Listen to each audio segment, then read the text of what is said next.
Le cadreur, celui qui filme. C'est celui qui filme. Pourquoi? Les images sont très belles. La mise au point est parfaite. Ça ne tremble pas, la caméra est stable.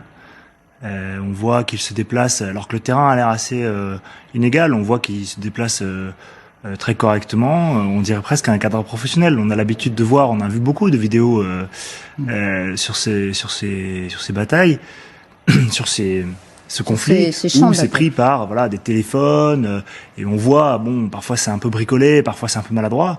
Là c'est étonnant. La première chose qui me frappe c'est ça, c'est le cadrage qui est parfait. Regardez. Il y a un panoramique qui tourne autour, tout est très propre. Regardez, ça c'est magnifique, on est dans un film d'action là.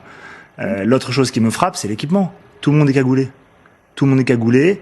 Ça c'est pas habituel? Ah bah je peux vous dire, en terrain ouvert comme ça, mettez une cagoule, allez vous balader avec 20 kilos d'équipement, très rapidement vous enlevez votre cagoule pour respirer en fait. Donc il est tout à fait probable qu'ils aient mis les cagoules justement au contact des Russes pour camoufler leur visage, etc. Ça je l'entends parfaitement, mais ça reste quand même très étonnant.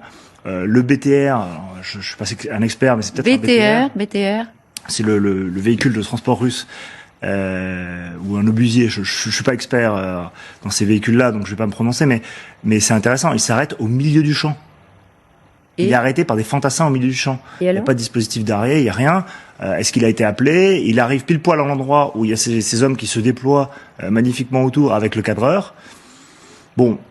Conclusion, parce que là vous nous donnez des éléments qui laissent penser que c'est trop beau pour être vrai. Est-ce que c'est trop beau pour être vrai? Moi je suis là pour analyser et je veux juste soulever ces éléments-là, le fait que voilà, avoir de belles images comme ça avec tout le monde parfaitement équipé, tout le monde a tout ce qu'il faut, alors qu'on sait très bien que de part et d'autre, les Russes comme les Ukrainiens, il y a parfois des défauts de matériel, il y a parfois. Là je constate que tout le monde a son chargeur à poste, tout le monde a des Kalachnikov avec des équipements qui se ressemblent tous, il y a une forme d'uniformité, alors que pas commun sur le front d'avoir une uniformité parfaite. Vous allez toujours au bout de cette logique qui consisterait à dire que soit ils ont répété la scène.